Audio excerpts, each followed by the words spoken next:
નમસ્કાર, હું છું આપના સાથે ઈશા દુબે. આપ જોઈ રહ્યા છો જનસાક્ષી ન્યૂઝ. નજર કરીએ આજના મુખ્ય સમાચારો પર. અલથાણ પોલીસ સ્ટેશન તથા જિંદગી જીવદયા અભિયાન સુરત દ્વારા આજરોજ 300થી વધુ વિના મૂલ્યે કુંડા વિતરણ કાર્યક્રમનું આયોજન કર્યું હતું. અભિયાનને લીધે લોકોની પક્ષીઓ પ્રત્યેની સહાનુભૂતિ વધી આ કાળઝાળ ગરમીમાં પક્ષીઓને દાણા પાણી મળી રહે તે ઉદ્દેશ્યથી રોજે રોજ પક્ષીઓની તરસ छिपाવવા મોટા પાયે સેવાભાવી લોકો આગળ આવી રહ્યા છે. અલથાણ પોલીસ સ્ટેશનના તથા જિંદગી જીવદયા અભિયાન સુરત દ્વારા પક્ષીઓ માટે 300થી વધુ વિના મૂલ્યે કુંડા વિતરણ કરવામાં આવ્યું હતું. અલથાણ શ્યામ મંદિર પોલીસ ચોકી ખાતે કુંડાઓનું વિનામૂલ્યે વિતરણ કરવામાં આવ્યું હતું.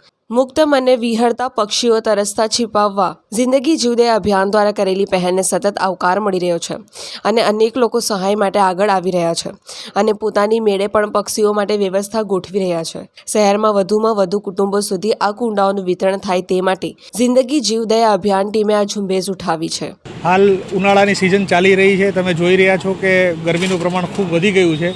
તેથી સુરત શહેર પોલીસ, અલથાણ પોલીસ અને જિંદગી જીવદયા અભિયાન એ ટ્રસ્ટ દ્વારા એમના બંનેના સંયુક્ત ઉપક્રમે જે પક્ષીઓ છે એમને પાણી પીવાની વ્યવસ્થાના ભાગરૂપે આજરોજ સુરત શહેર પોલીસ તથા જિંદગી જીવદયા અભિયાન ટ્રસ્ટ તરફથી પાણીના કુંડા છે એનું નિઃશુલ્કપણે વિતરણ કરવાનો કાર્યક્રમ યોજાયેલ છે. અને અમે આપના માધ્યમથી તમામ મિત્રોને અપીલ કરીએ છીએ કે ભાઈ ઉનાળામાં જે પશુ પક્ષીઓને પાણીની વ્યવસ્થા જે છે એ કુંડાઓ જે આ રીતે આપ મેળવીને આપના ઘરની બહાર અવશ્ય લગાવો, જેથી પશુ પક્ષીઓને આપણે જીવન અમૂલ્ય બચાવી શકીએ છીએ. Thank you.